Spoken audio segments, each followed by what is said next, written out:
திருச்சி சமயபுரம் அருள்மிகு மாரியம்மன் கோவில் சித்திரை தேர்விழா இன்று வெகு விமர்சையாக நடைபெற்றது.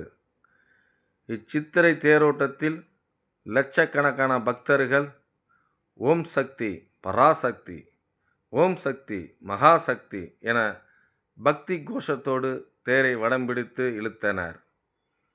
சக்தி ஸ்தலங்களில் பிரசித்தி பெற்ற சமயபுரம் மாரியம்மன் கோவில் அம்மன் அஷ்டபுஜங்களுடன் வீற்றிருப்பது காண கிடைக்காத சிறப்பு வாய்ந்தவையாகும். இந்த அம்மனை வேண்டினால் நினைத்தது நடக்கும், செல்வம் பெருகும், குடும்பத்தில் அமைதி நிலவும் என்பது பக்தர்களின் அபார நம்பிக்கையாகும்.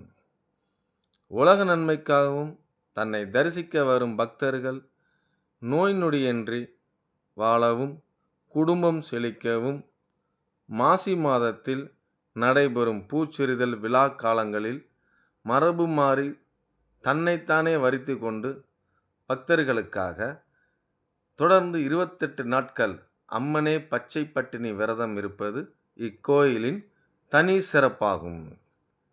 இதையடுத்து ஆண்டுதோறும் சித்திரை மாதம் தேர் திருவிழா கடந்த ஏப்ரல் 6ஆம் தேதி காலை கொடியேற்றத்துடன் தொடங்கியது. இதனை அடுத்து இவ்விழாவில் தினந்தோறும் மரக்கடைய வாகனம், பூத வாகனம், அன்னப்பட்சி வாகனம், மரக்குதிரை வாகனம், வெள்ளிக்குதிரை வாகனம் என பல்வேறு வாகனங்களில் அம்மன் எழுந்தருளி திருவீதி உலா வந்து பக்த கோடிகளுக்கு அருள்பாலித்தார்.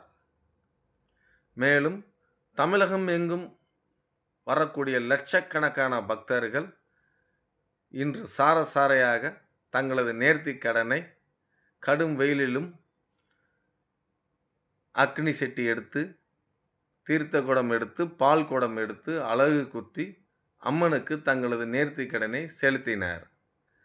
இந்த பக்த கோடிகளுக்கு உபயதாரர்கள் தாகம் தீர்க்க தண்ணீர் பாட்டில், சர்பத், இளநீர், வெள்ளரிக்காய், பலாப்பழம், மாங்காய் இது போன்றவை கொடுத்தனர். மேலும் பசி ஆறுவதற்கு சாம்பார் சாதம், குஷ்கா, தயிர் சாதம் போன்றவையும் உபயதாரர்கள் பக்த கோடிகளுக்கு வழங்கினர். தமிழக போக்குவரத்து காவல்துறையினும் மற்றும் அனைத்து காவல்துறையினரும் பொதுமக்களுக்கு பாதுகாப்பாக இருந்து பாதுகாப்பு வழங்கினர்.